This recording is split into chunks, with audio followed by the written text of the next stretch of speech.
Bismillah ar-Rahman ar-Rahim. Now with the main headlines.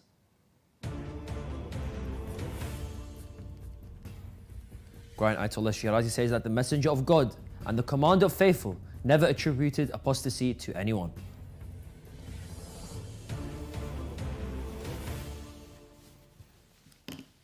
October the 10th marks World Mental Health Day.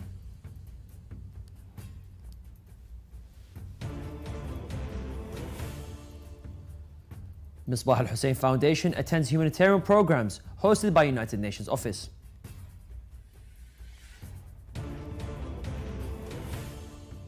The USA, Shia Muslims in Alberg celebrate opening of Fatima al-Zahra Cultural Center.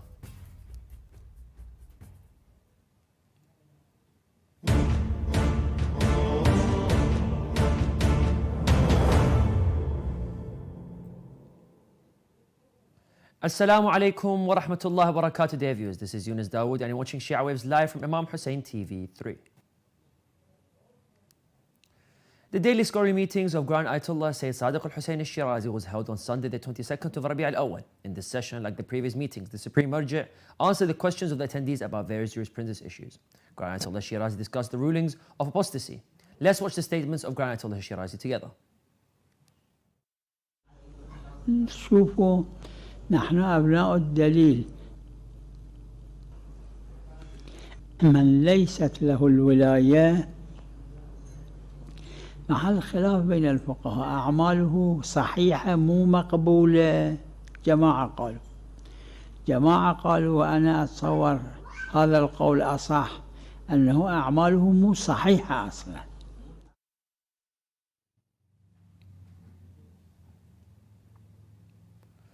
World Mental Health Day is an international day for global mental health education, awareness and advocacy against social stigma. It was first celebrated in 1992 at an initiative of the World Federation for Mental Health in order to bring more attention to mental health disorders, their negative effects on human societies, and to prevent or mitigate their consequences. More details in the following report. On the World Mental Health Day, organizations and thousands of people around the world run activities to provide education and raise awareness about mental health issues and their significant impact on people's lives around the world. Mental health is a state of health that enables a person to realize their abilities, overcome the natural stresses and strains of their life, work effectively, and be able to cooperate with society. Mental health problems ranging from issues such as depression and anxiety disorders to bipolar disorder affect millions of people around the world. According to UN estimates, 1 in 8 people around the world lives with a mental health condition, with women and young people being disproportionately impacted. 3 in 4 people affected receive inadequate treatment or no care at all, and many face stigma and discrimination. Many others live with their friends or family members who are affected by these diseases. Despite being very common, mental health is today one of the most neglected forms of health in the world. Almost 1 billion people are currently living with a mental disorder, and millions of people die every year due to the harm that mental health causes them. However, many people still have no access to the necessary facilities for proper treatment of these types of diseases. The World Mental Health Day is intended to create awareness about mental health and reduce the stigma that can accompany mental health challenges. World Health Organization continues to work with its partners to ensure mental health is valued, promoted and protected, and that urgent action is taken so that everyone can exercise their human rights and access to quality mental health care they need. According to this global organization, in 2020, governments worldwide spent an average of just 2% of health budgets on mental health, with lower middle-income countries investing less than 1%, which is far from enough. This is Ali Al-Hadi reporting for Shia Waves. Misbah al-Hussein Foundation is distinguished presence during the development program hosted by the United Nations of Development Office in Iraq in the Governorate of Erbil. In a statement to Shia Waves agency, the director of the foundation, Abdul Sahib al-Kishwan, said that the development program discussed the topic of social cohesion and its role in building the society, and the foundation recorded its distinguished presence alongside a number of active civil society organizations in Iraq. He continued that the 2-day program included a special participation in the discussion sessions on social cohesion and its role in society, and we emphasized its roles for its positive impact in contributing to resolving many conflicts and reducing violence through the application of conflict analysis tools.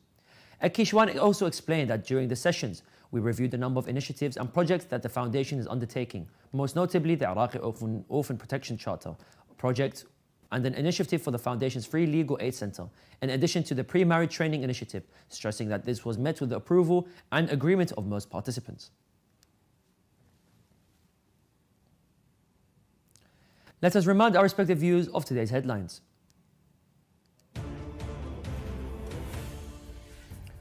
Grand Ayatollah Shirazi says that the Messenger of God and the Commander of the Faithful never attributed apostasy to anyone.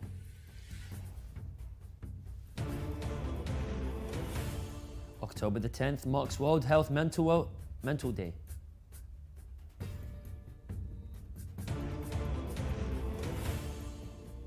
Misbah al-Hussein Foundation attends humanitarian program hosted by the United Nations office.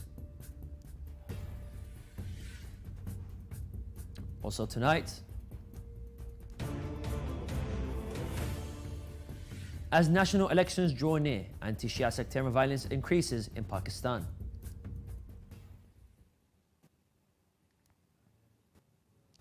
The Shia Muslim community in Al-Barak, USA celebrated the opening of Fatima al-Zahra Culture Center on the occasion of the blessed birth of the Honorable Prophet Muhammad salawatullahi wa salamu alayhi and his grandson Imam Ja'far al-Sadiq alayhi salam. According to Shia Waves agency, Shias in the city consider the opening of the center as the beginning of a new chapter in the history of the American Shia community. The report also said that the Shia community is keen to hold its religious programs on various occasions and places, but the opening of such a center will provide children with more educational programs that educate them on the cultural and Islamic principles. The report quoted the center's organizers as emphasizing the need to raise young people with a solid Islamic education based on the principles of peace and love, and that represent the life of the Prophet of Mercy, salawatullah wa salamu alayhi, and his family, and the infallible Imams alayhum salam and their divine teachings.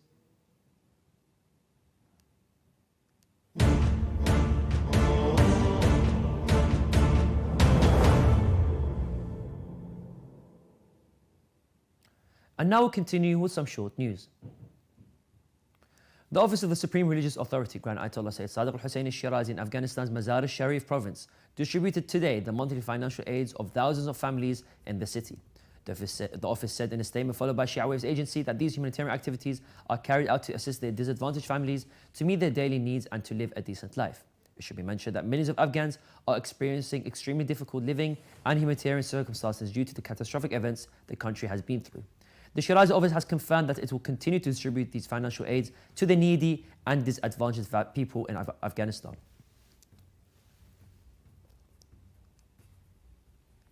Recently, a Uyghur folklorist and ethnographer, Rahil Dawood, missing since 2017, was revealed to be serving a life prison for separatism. Another Uyghur scholar, economist Ilham Tohti, who had vanished into Chinese custody years earlier, was found to be experiencing the same fate on similar charges.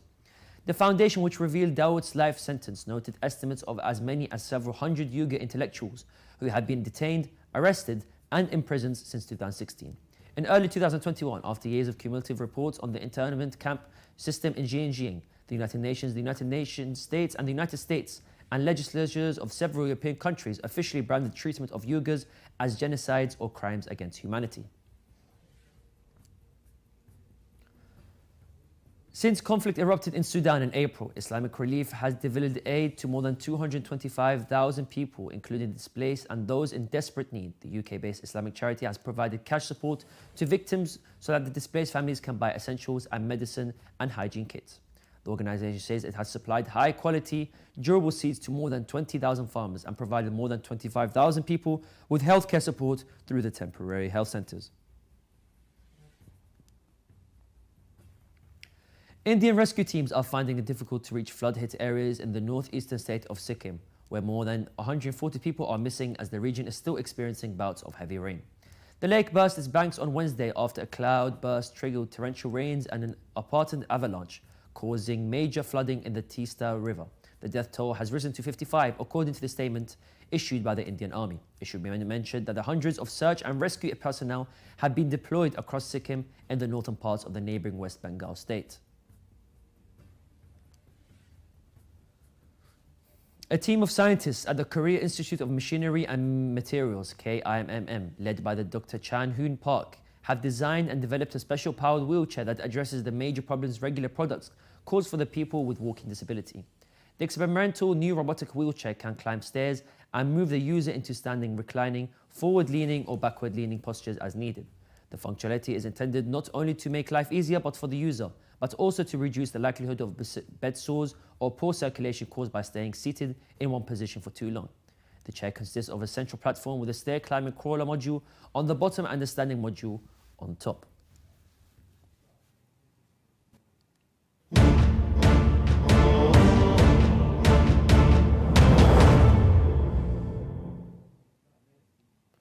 Pakistani media news agencies documented that study which confirms that with the elections drawing near, Pakistan is witnessing an escalation of sectarian violence, primarily targeting religious minorities, including Shia Muslims.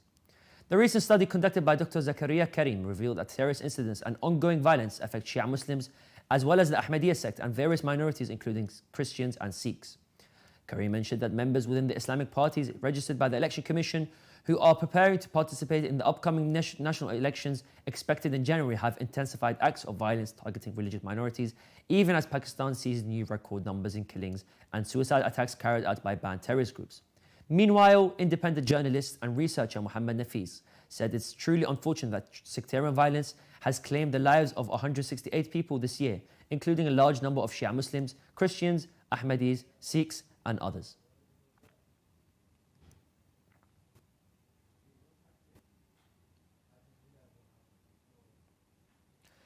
Taliban officials have put the death toll from the two back-to-back 6.3 magnitude earthquakes that hit western Afghanistan on Saturday between 2,000 and 2,400, warning that many are still uncounted for in the remote quake region. While the world rushed to send aid after the earthquakes rocked Syria, Turkey and Morocco this year and killed thousands, the Taliban officials said many are still trapped on the rubble in Afghanistan days after the tremors struck one of the world's poorest countries. Survivors in those decimated rural villages were still digging through debris and their bare hands Monday in a desperate attempt to reach loved ones and neighbors trapped beneath collapsed homes. The United Nations Humanitarian Coordinator said a $5 million emergency reserve allocation from the Afghanistan Humanitarian Fund has been approved. The residents of Iraqi city of Mosul have celebrated the rebuilding and opening of the shrine of the Mosque of Prophet Sheeth, the son of Prophet Adam alayhi salam, which was completely destroyed by ISIS terrorists in 2014. Shia Waves agency followed the ceremonies and celebrations of the reopening of the Blessed Mosque and Shrine and the performance of prayers and worships the people of the city established. The people expressed their great joy at the reopening of the mosque and shrine, which witnessed the worst crime carried out against the Islamic sanctities in Iraq by terrorist groups during their control of Mosul. The terrorist organization ISIS in 2014 blew up the shrine and the Mosque of Prophet Sheeth alayhi salam in Mosul, among a number of historical shrines and mosques in the city, including the historic Al-Hadba Mosque.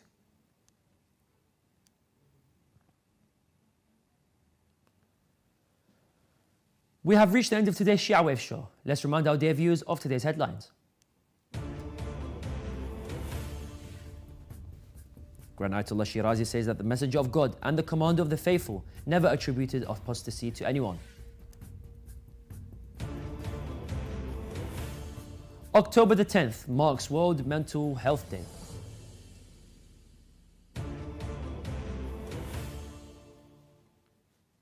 Hussein Foundation attends a humanitarian program hosted by United Nations Office.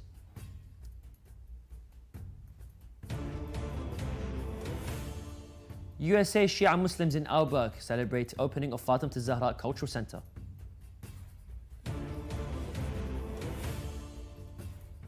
As national elections draw near, anti-Shia sectarian violence increases in Pakistan.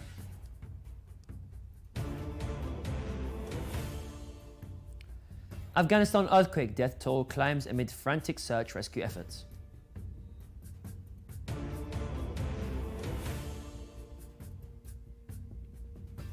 Residents of Iraqi city of Mosul celebrate reopening of Prophet Sheeth Mosque.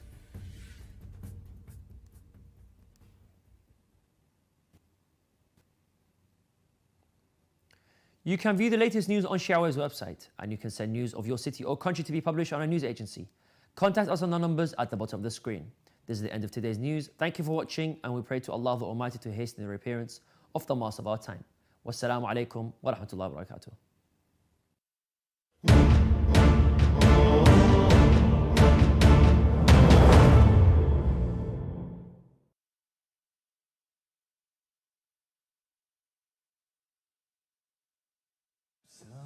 العريش رب العوالم رسم فاطمة ساق العريش رب